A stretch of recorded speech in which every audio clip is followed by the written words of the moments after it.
So we're going to look at doing new builds. We're going to look at doing refurbs. So first thing we'll do is a new build over OSB, flat roof for extensions and stuff like that.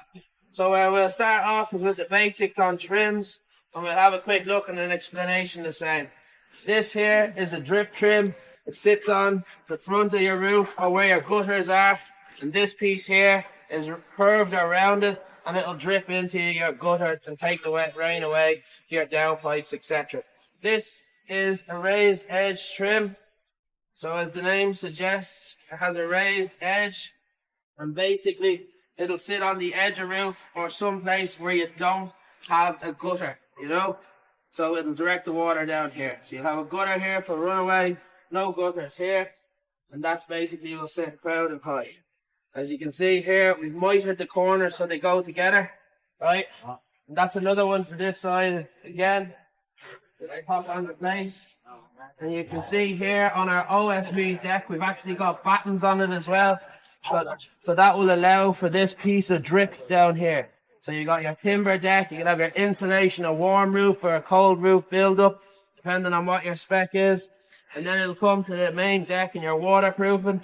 So you'll basically put a batten and a batten, and then this one will go to the edge of the outside batten here and the edge of the outside batten here, okay? And then your edge trims will go on with your back peaks first as well. This here is called a D260, which is a wall filler trim. This part will sit to the deck and this will stick to the wall of a house, etc. So I'll show you what way this goes down. You want to see it there? That will give you an example. So the first thing we're going to do, a few blobs of glue on the back, glue and screw into position. Kind of a rule of thumb with all these applications. Never rely on one. So we're going to glue the top and the bottom that'll hit the deck.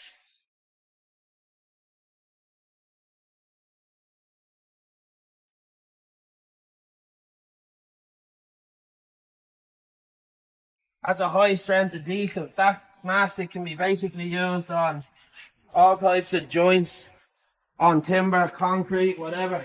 Next thing we'll do is we'll get our mortar gun, mastic gun, and we're going to basically take our trims away. Remember these battens we spoke about earlier? We're going to put our blobs of glue on here and just hold it in place. Few blobs on top. Same thing on the edges. This is just going to hold your trims in place.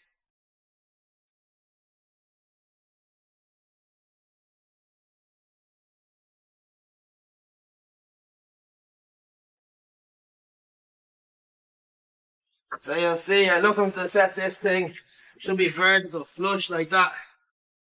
You can see it there, it's stuck already. And that's holding it down.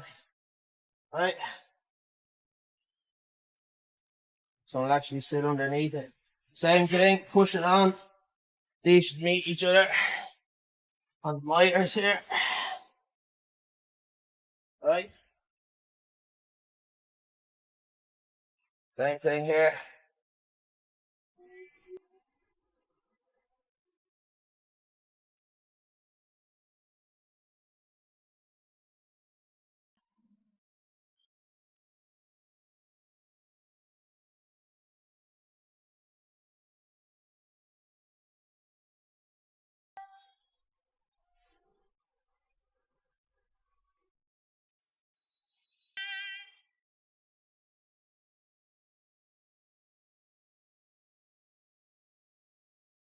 Just to stop it from sagging out, you know. Some people would foam something like this back here, but, you know, don't think you really need it. All that's really doing is just stopping the material from sitting at the back down there, you know. You can't spray foam the whole thing. It's pointless. Okay, right. So step one, any holes and imperfections. That's what we're going to do now. And all that bag is doing, a bit of plastic at the back there, it's just acting as a bit of filler.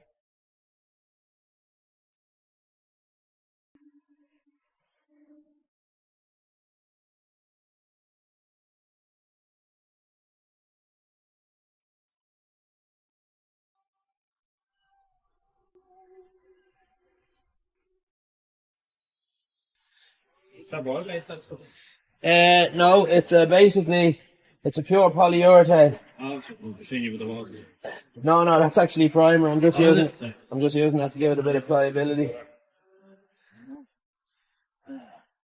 This joint over here.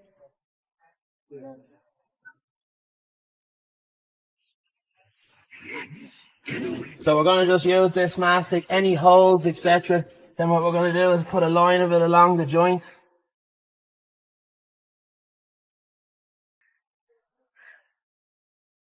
Just to repeat the process as earlier, you're going to fill any holes and then you're going to prime them, and then what you'll do is you'll go over it and basically put the reinforcement tape on it then next, which we'll do in a few minutes.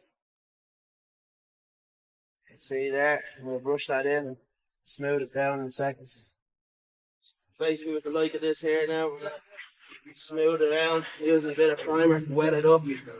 As you can see there, mine splashes good boys. Should be alright. So you can go straight on with this primer as well. So as you can see here, I've basically made nice smooth transitions from one thing to the next.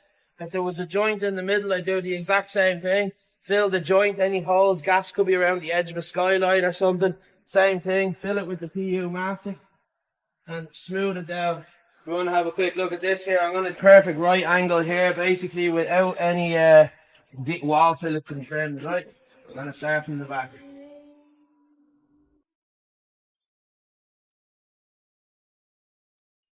That's the third one, is it? Just working it into that joint. So you have a nice transition from one to the next. And there'll be no gaps or anything behind it. This is a nice example here. I need to rework it because I've just pushed the material under. Pump it and fill it. This stuff fixes rough carpentry and stuff. Make a joint from one to the next. The idea of that product is basically to make sure that there's no holes in it. So when you go and lay the material, that it doesn't just fall through the back of it, okay? So fill and smooth any holes, joints, voids, etc. with the PU mastic, alright? Bit rough that corner there. So what we're going to do next is, back to this piece, and we're going to prime both of them now. And then what we're going to do is tape. So this is your super quick primer. We're just going to give it a light prime over the entire area. Start at the back.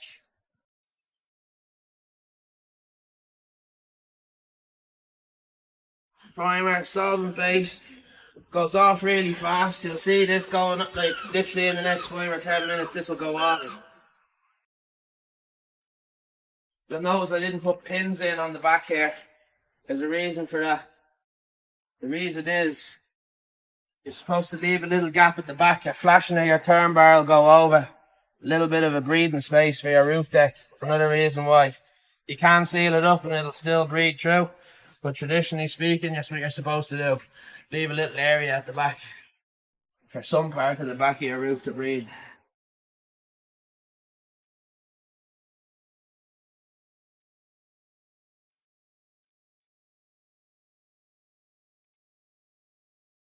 This will basically just seal and consolidate the timber.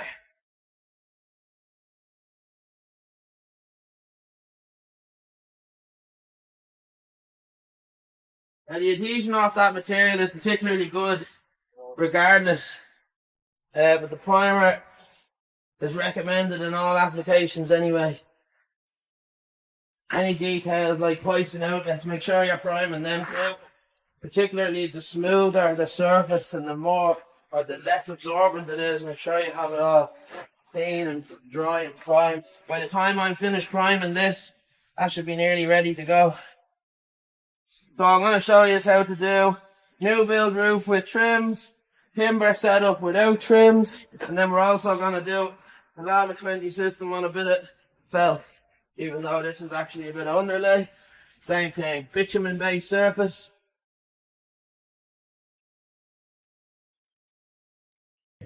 So we'll do this after. So you're going to see a couple of setups. This setup will follow the exact same formula as asphalt and felt. So we're going to use lava on this, but with full fabric reinforcement. Right, this thing is ready to rock. That's dry, dry. That's how fast that primer works. It's ridiculously fast. It means you can get on with doing your business fairly quick. Yeah, nice. Right, that's part one.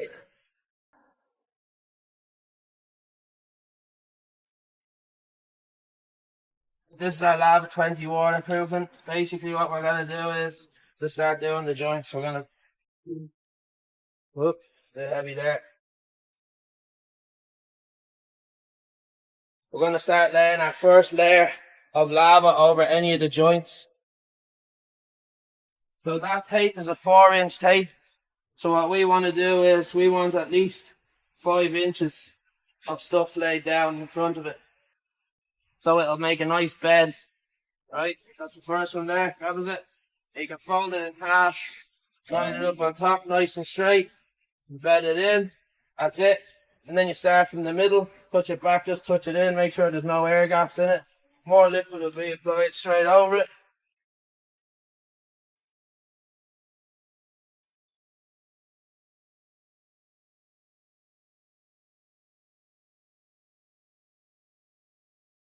Alright, so you want to be building this up on these joints particularly. A minimum of 2.5 mil of your Lava 20. And when you got the tape in there as well, you're going to be building it up. It'll end up being about 3.5 mil. Okay.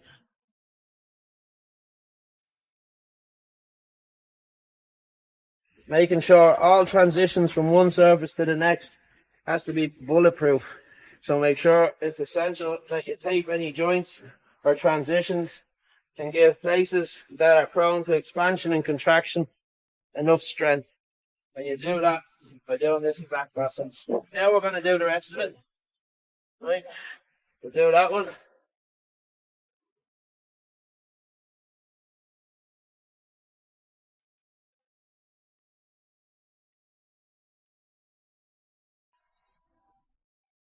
Over the joint, nice and square. So the next one is the same distance as it. Okay, sound. Next one.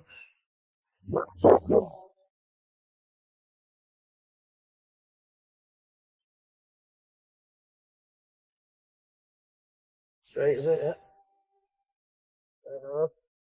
Take out any creases as you go. When you lay it straight in one sitting, you'll get no creases. Last one.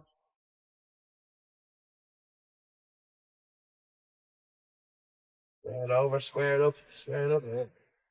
Right, just throw a little bit of extra liquid on either end. Instead of putting dry cloth on dry cloth where you overlap it. That's it.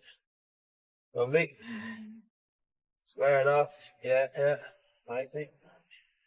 One. Tap it in the middle. Right, lovely. Now we're going to apply our second layer of liquid over. And we're going to work that in now.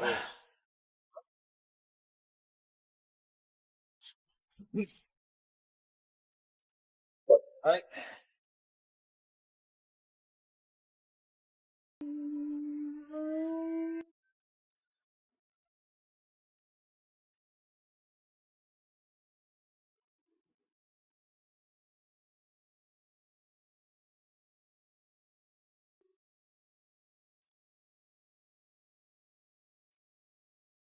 .5 kgs per square meter. Measure this either by using a tape on the field and dividing out where your hands go, or you can use a mil gauge as well.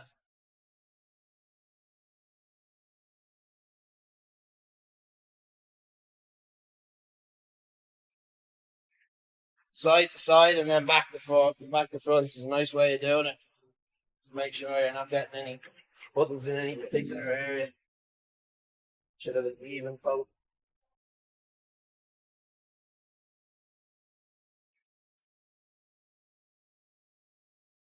Send us up a bucket there, will you? And another can, please.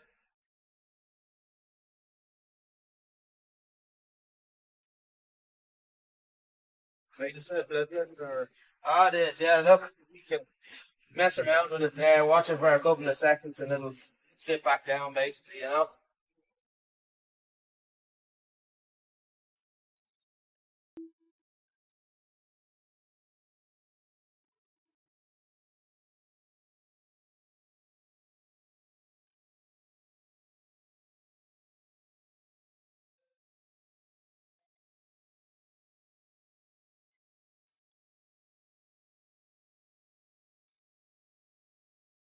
Okay. See there, it's pretty much self-leveling. What we'll do as well with this is we might throw a bit of matting on top of it. It's optional, you don't necessarily have to do it. But for the sake of demonstration purposes, I think we will do today. How long does it take to go cure, dry? Cure, depends if we're putting catalyst in it or not. I didn't. So this would be a 2-coat job. If you wanted it to cure quickly, you can put the catalyst in it. If you wanted it to cure at its fastest rate, it can be cured in a couple of hours. So basically, put the full catalyst in, you're talking 3 to 4 hours, yourself asking, 3 to 4 hours when you put the full catalyst in. If you put a half a catalyst in, you're talking about 7 or 8 hours. If you put no catalyst in, you're talking next then. So it depends on what you want. You said 2-coat though. The 2-coat now, I'm not using the catalyst. Yeah, so if you use the catalyst, you can do 1-coat, no? If you can do it in 1-coat, yeah. Yeah, you can apply it up to 3 mil thick in 1-coat only. Yeah. So yeah, typically you could do a job like this in 1-coat. Like, but if you're going over timber, I would recommend doing it in 2, just in case you missed a little screw hole or something like that, you know.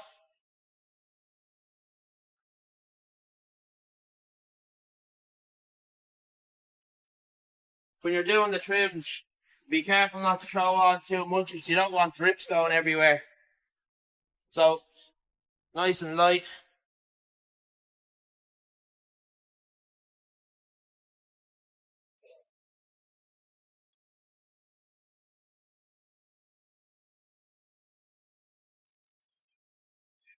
You wouldn't, no.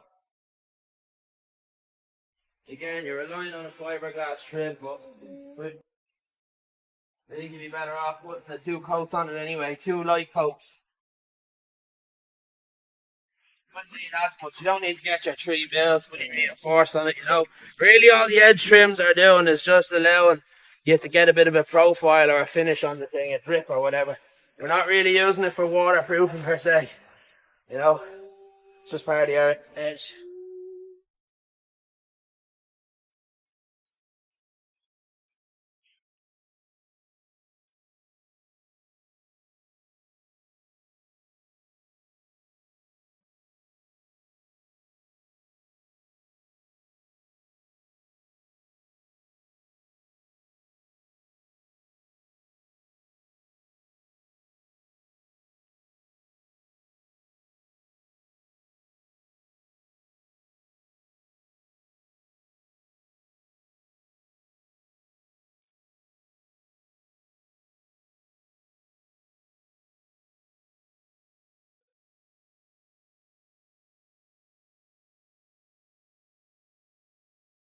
Liquid, matting, liquid, and away you go.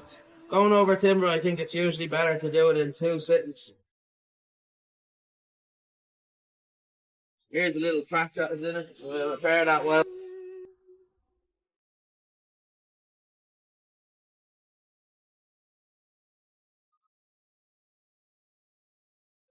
So every transition from one thing to the next has a bit of tape on it.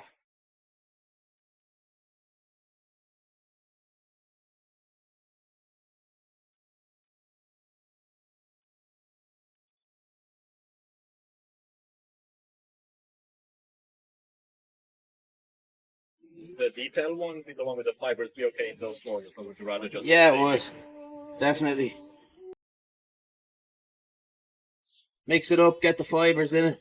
Just make sure that there's some fabric matting that's bridging them joints and gaps, you know.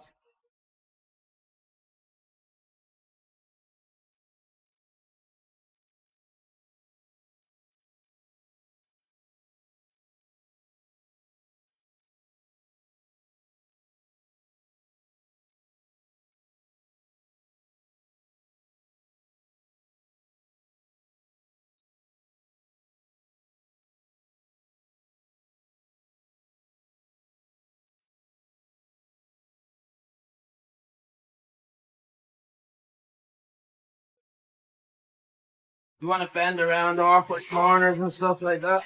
Put it right sides.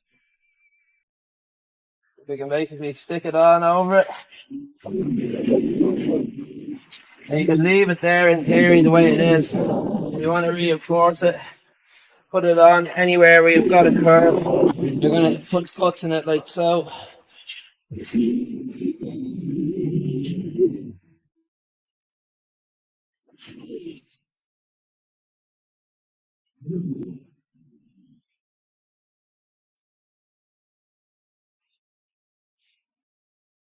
Right down on the base and fold it over.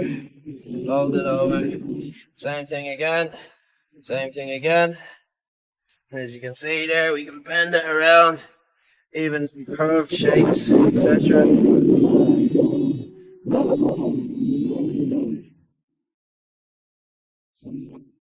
then we'll use our brush to tap it into place as well and smooth it over.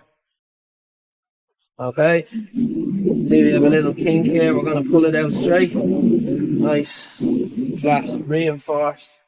And we'll use our brush to tap it into place.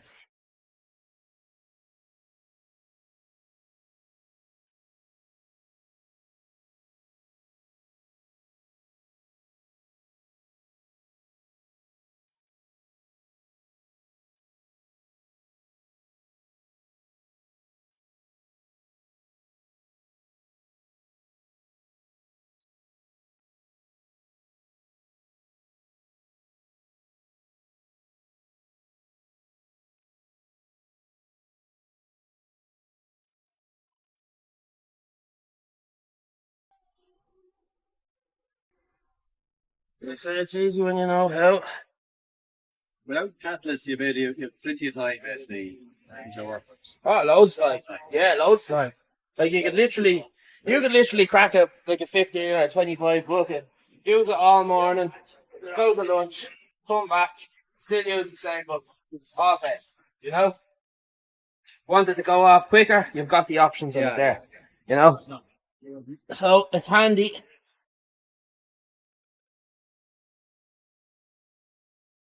Equally, if you have the bucket and you're doing slow work and you have half it left over and you're doing the deck, so say edges tend to be slower, details like this and stuff, slower, and then you can get your bit of life out of it or your bit of pot life out of it, and then when you get towards the end, you can chuck a bit of catalyst into it and go off faster to clear the deck.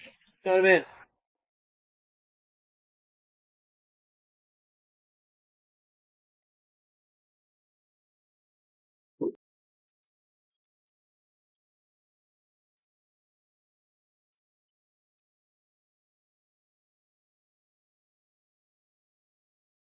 Right, we're going to start off with the corners and the edges. As usual, details first.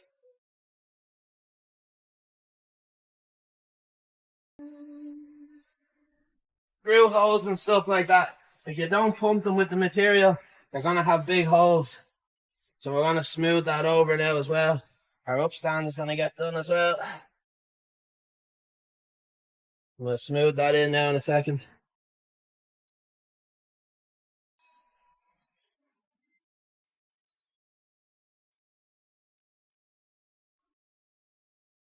As you can see there, the difference that little blob of mastic made just holding in the material on the thing.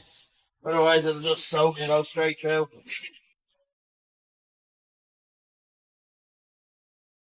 Right, corners. These are pre-made corner pieces. Just gonna literally sit them straight in there. Back in first.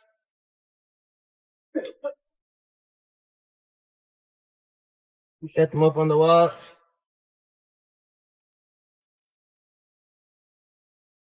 But can you see that, lads? Because if there's all one come around this side, I can angle it for you or something, you know?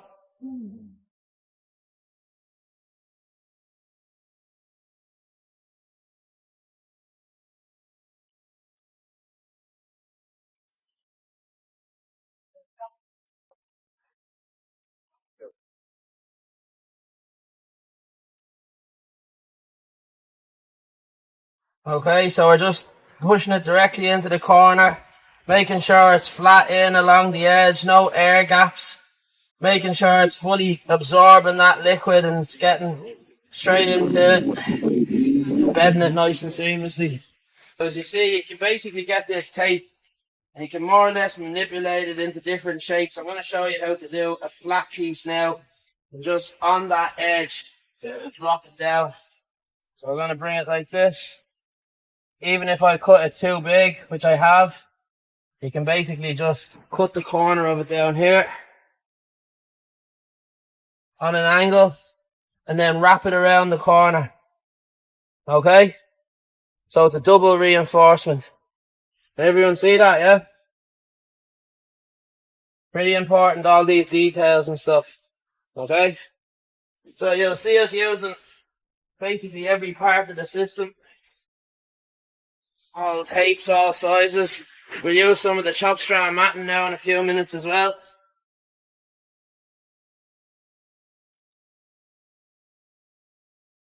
Good time as well to work this in. We'll do it with a brush now, yeah. Get that corner worked in down there. When you're doing upstands, here's the thing about liquids. Brilliant on flat areas, decks, details, all that kind of thing. When you're doing upstands, there's a couple of things about it, right? There's a few ways you can do it. One, we're going to do it now, is with normal lava 20 and matting. Then there's also the thick material, which is called lava detail or lava vertical. So if you're using lava 20, you're going to have to do multiple coats, or you'll do it this way with lava and some fleece or matting. If you want to do it with or you can just do multiple coats of the material on its own. So we're going to do that now. Just before I put the next bit of tape in, I'm going to go over and make sure all those corner pieces are fully embedded.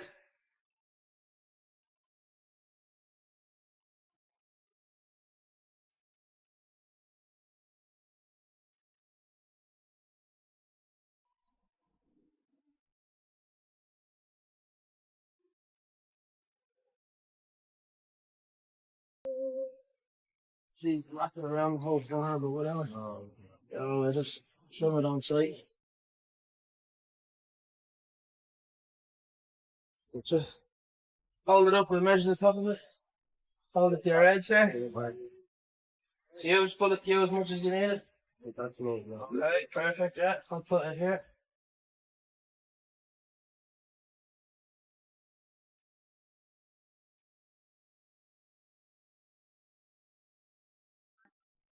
Fold her in half.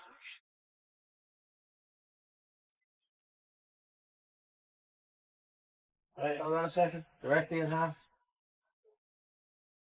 Right, we'll press it into the corner. Middle in first as well, yeah? Pull it towards you a bit.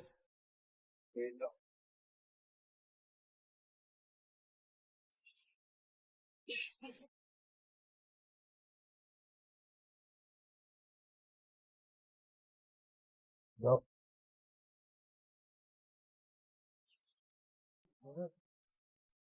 And the walkout will just start painting everything. Ah, yeah. So you've got a bit of pull on it there. Compensate a little bit here.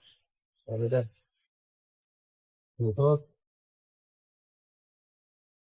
I'll detail it anyway. That's where you have to pull it there. Like yeah, that's alright. That's alright. Just make sure I knock your creases out. Get it into the corners.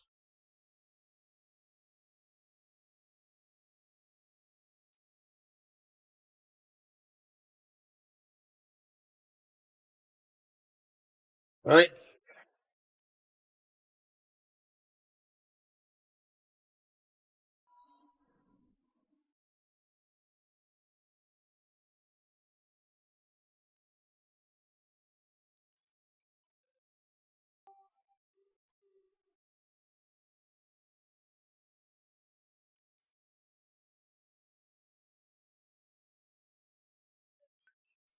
Fold it in half. Stick it in.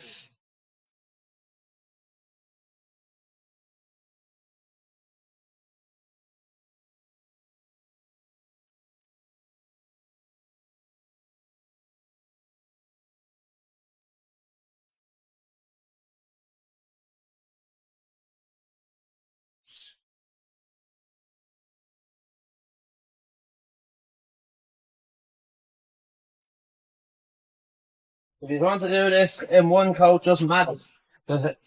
If you're looking to get it done a bit faster, just put matting into it.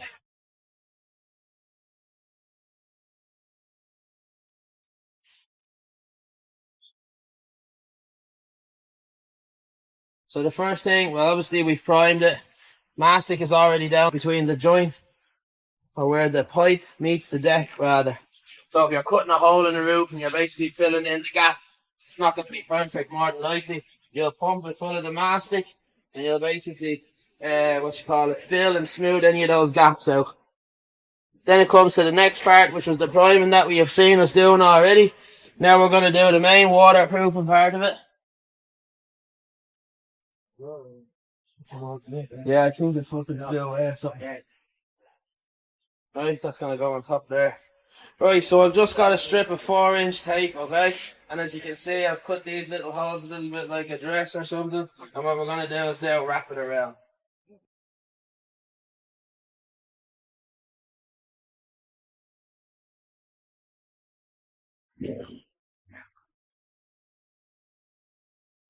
Okay, just like this.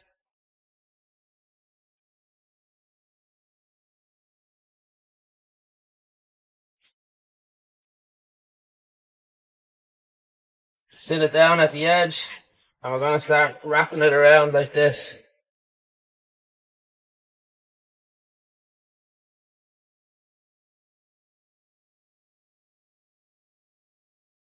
Right, that's enough.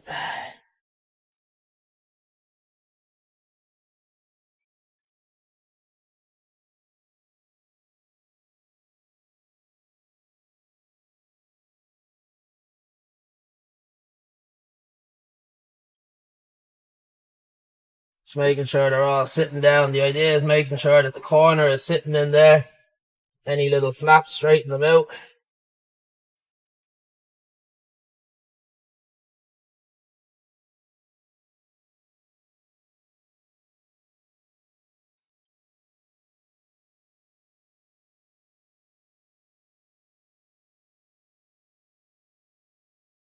We're going to put a collar over this whole thing now. Pull that up, making sure it's straight. We don't want any kinks.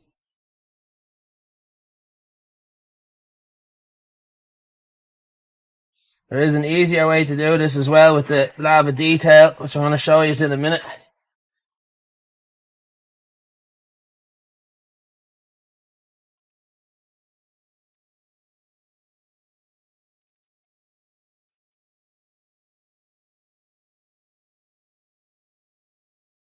Okay, so that's your first part done. Second part, collar that we have, it just cut a hole, fold it in half, cut a semicircle into it or a half circle. Now we're going to drop it over the whole thing.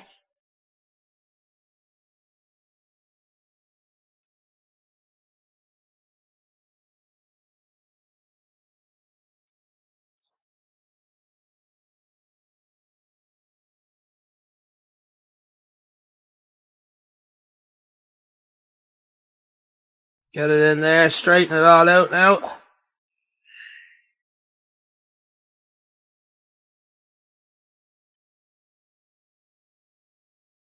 Right.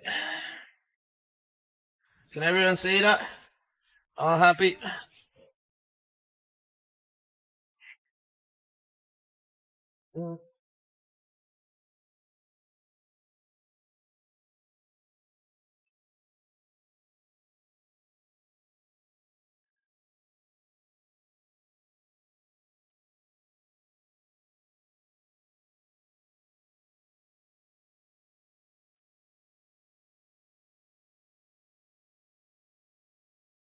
And there you go. Nice and sealed, double reinforced. There's about 5mm of reinforced waterproofing on there. That'll set. Bomb proof.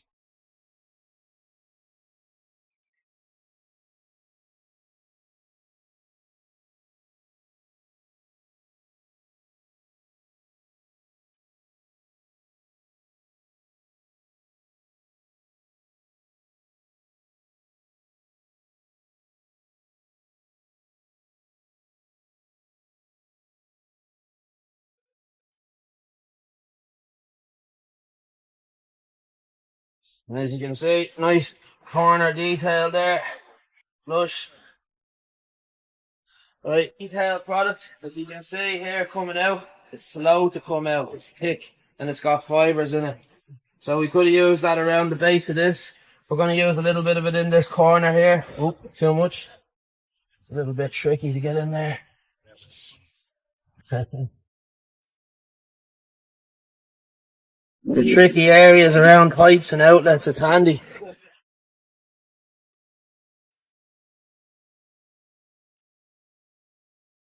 And now we're just going to work it up. You don't actually need the mesh for that with the detail. No, you don't. Because it's got to have fibres in it, you know.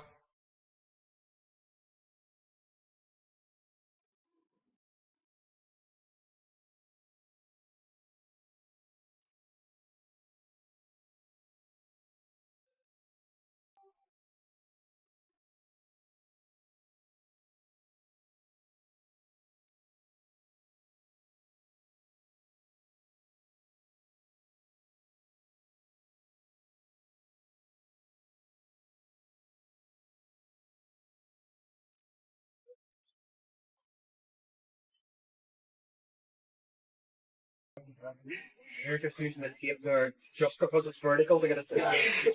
Well, the reason I'm using the tape there because number one, there's splits in this bit of timber. Number two, it's quicker to get the build up on the vertical, you know? Yeah. Right, so now I just need to tap it all into place. Another coat on there.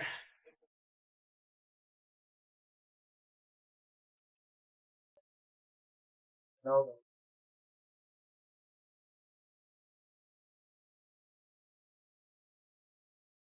Cool on that. I'm going to show you a bit of this detail on a vertical surface now as well. The difference in it when you're applying it.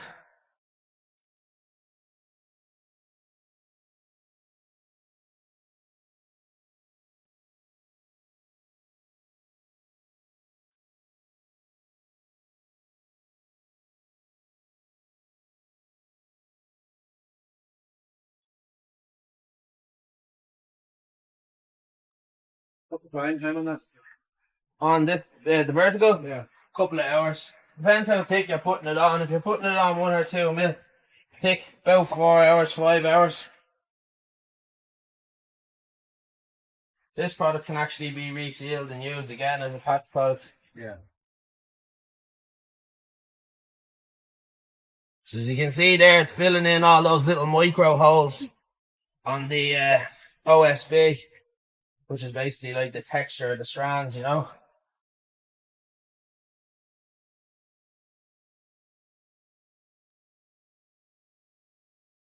And when you have little holes like this, give it a little rub of the brush.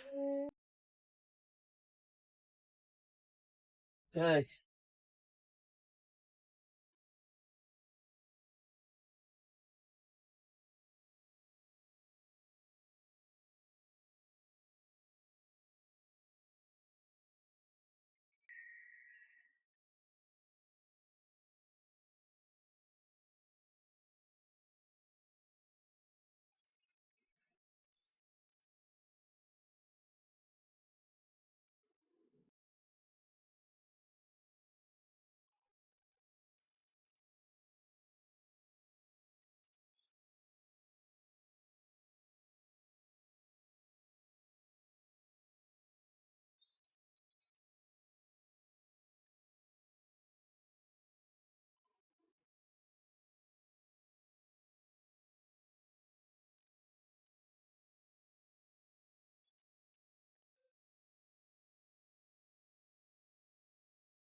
Right, so this is a piece of bitumen felt.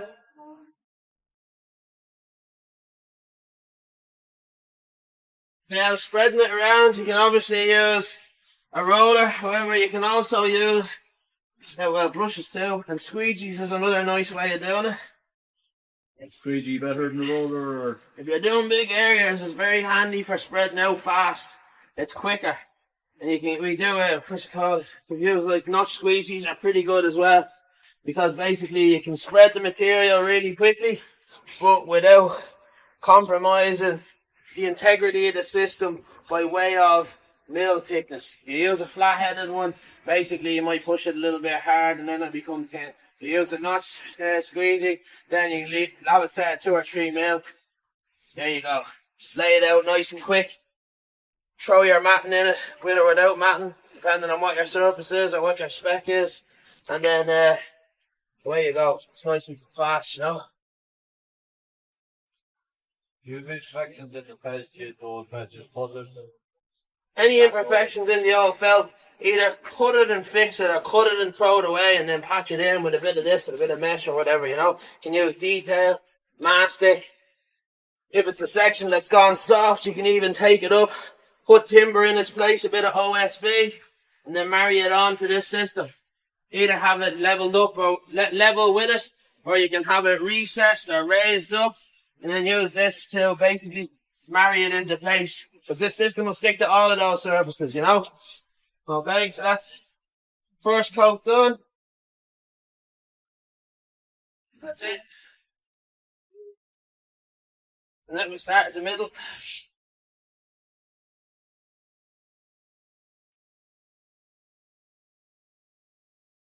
Roll out any of the lines. Just getting it down there. Might grab that up and see. So no material on it, we're just getting that matting totally embedded in the liquid coating.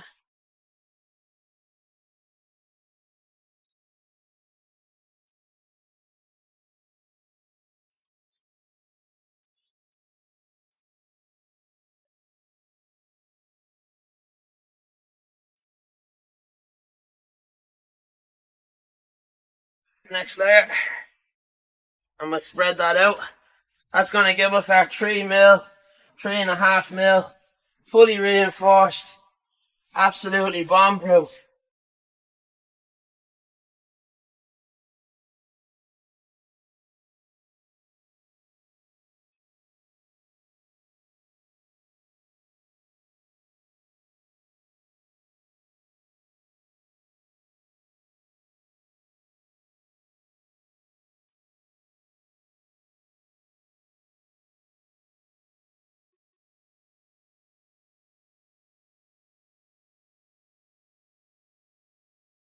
Okay, and that's basically it. Another drop on there to finish it off.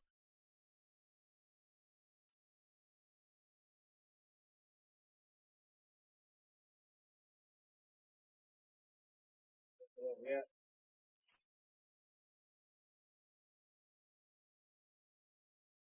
And that's it there, folks. Job done.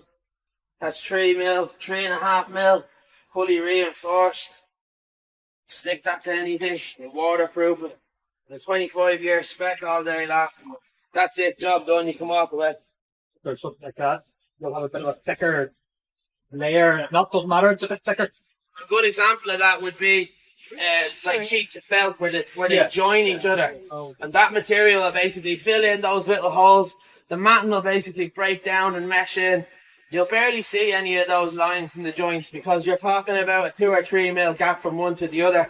There'll be a little bit of extra material in those. Generally speaking, they tend to come out fairly smooth looking, you know. The beauty of that stuff, like it basically fills in all little tiny holes, big holes, cracks, joints, crevices, and you're just left with one solid membrane, you know. So you get thicker at that point. Yeah. Doesn't affect the cure. Nah. Might take a little bit longer to cure because there's a little bit more material in it, but other than that, no. Same thing with little hairline cracks and asphalt and stuff like that. You don't have to go around and mastic every single one. The liquid will go in and fill up everything and it'll just set like rubber, you know. That's one of the things. It finds all those little things. It'll find the nooks and crannies that you might not even see, you know, and it'll work its way in. Set solid. Job's oxo. That's serious material. Like, we've been selling that for like over like 10 or 11 years. Hundreds of thousands of square meters. Apply that system that way, never fails. Absolutely never fails. It's absolutely bulletproof material. Any questions on that? Yeah, what about the weather thing? If say you apply that now, say 8 or 9 o'clock tonight, the rain, and you're not expecting. I could throw a bucket of water on top of that right now. It's moisture cured. So once you put that on a clean and dry surface, right, that can be rained on straight away. And it won't affect the waterproofing of it. Worst case scenario, you might see a few little spots on top where it's hit it, where the rain has hit it. But other than that, if I throw a bucket of water on that, and I will if you want, we can throw a bucket of water on it. You come back the next day and you put your finger under the water. What's under the water will be dry and cured. So it'll cure even underwater, moisture cure. So European, Irish, British climates, all that sort of thing, it's ideal. Once you can get that down on a clean and dry surface, and as I said earlier, there's even a little bit of tolerance in the moisture content of the substrate, get it down on a relatively clean and relatively dry surface, that's waterproof. And it can be rained on instantly. You know? That's rainproof, waterproof now, all day long. You throw water at that right now, come back the next day, it'll be dry, and then you can smack that with hammers all day long, walk on it, dance on it, never lets you down.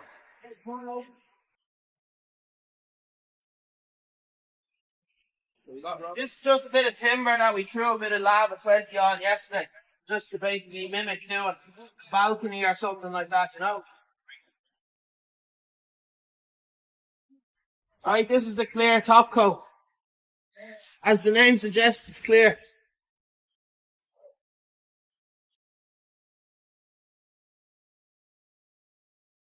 So we're going to apply the first layer of clear top coat. Like so.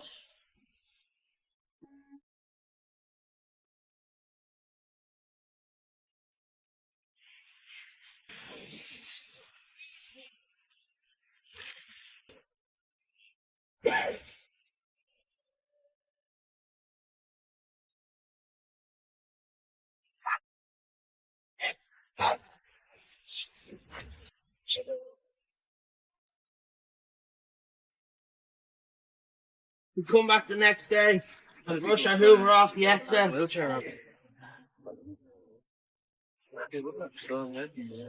another bit.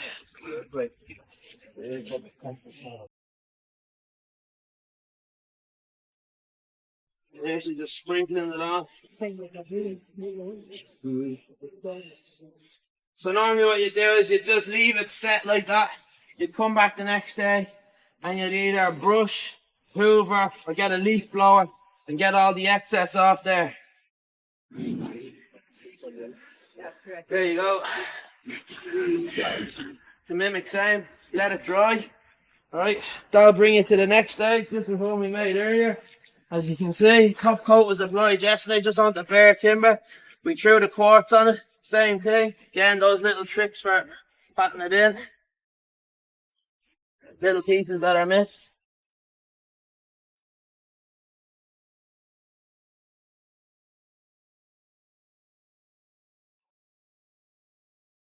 Again, you can sprinkle it in like this and throw a little bit on top.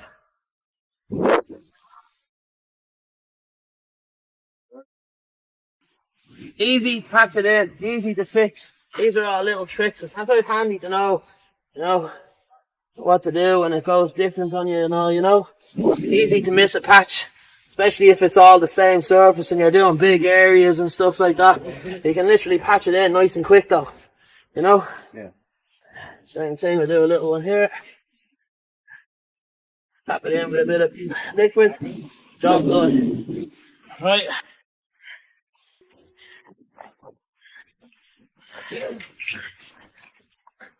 The adhesion, it won't come off. You can pull at it, you can pass these around and everything will take a go at destroying them. Oh, you can crack the timber all day, look at, but you won't crack that bloody coating. Not a hope. Bend it back and forth. You can bend it all the way back on itself. The timber will break before the coating does. Look, close up, send it around, bulletproof.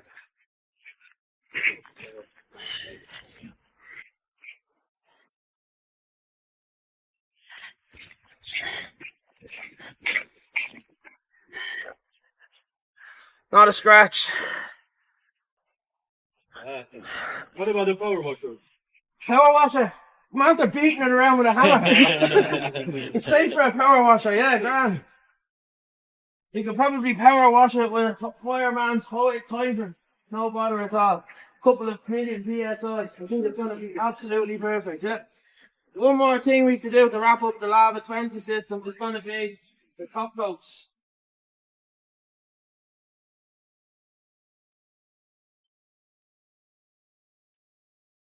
detail we didn't show earlier is basically outlets recessed into whatever the case may be.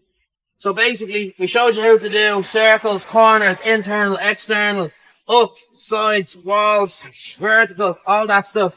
Didn't show you how to do this.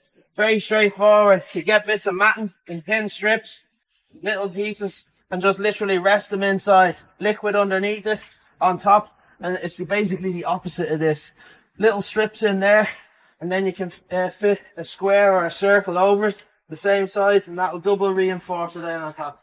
Does that make sense to everyone? You don't need me to do it, but there you go. Pretty much a flip or an opposite of doing that one. Alright, all we're doing here now is giving this a dark grey top coat.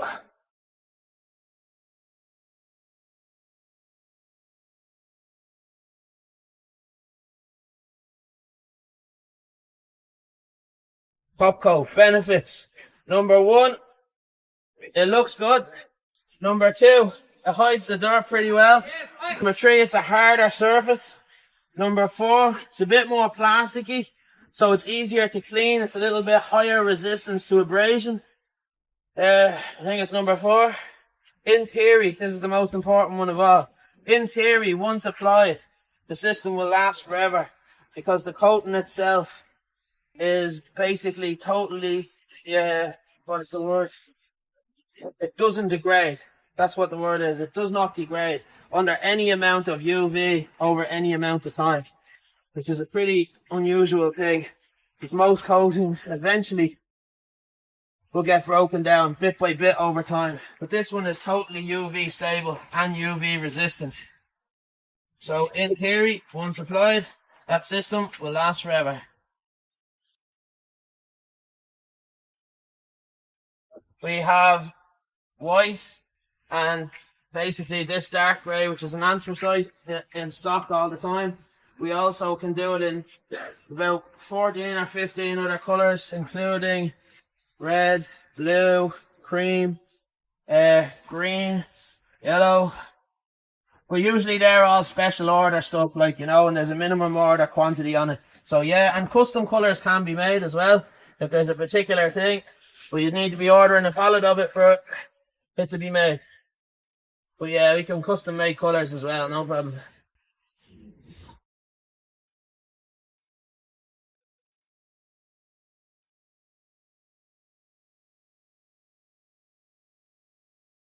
Coverage wise, you're going to get about 30 to 40 square metres out of this one tin. You're applying this quite thin. It's not like the Lava 20 waterproofing membrane itself, where you're applying it at 2.5 mil thick. You're applying this at about the same rate as the primer, so it's literally a thin coating that goes over the top of it.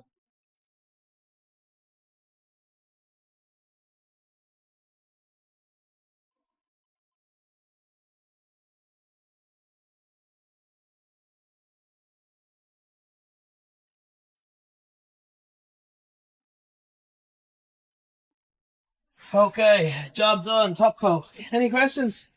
So quick recap. New builds, trims, side trims, B260s, raised edge and directing it inwards. A trims, gutter trims, there for your drips. Back trims, D260s, AT195s. Mastic any joints, holes, cracks or voids. Prime it. Next thing, reinforced joints, liquid, tape, liquid, coat the system. Down, you're looking for 2.5 mil, about 3.5 on joints. Yeah? That gets you up to this stage. Over here we covered corners, internal, external, pipes, upstands, vertical surfaces. That gets you to your waterproofing system. Next thing, we covered top coats, dark grey, straightforward, put it on, benefits, lasts longer, basically in theory forever, more scratch resistant, etc. Last one, clear top coat for anti-slip. First layer, quartz, and then another layer in a clear top coat. Alright, any questions? We're good, yeah? Alright then.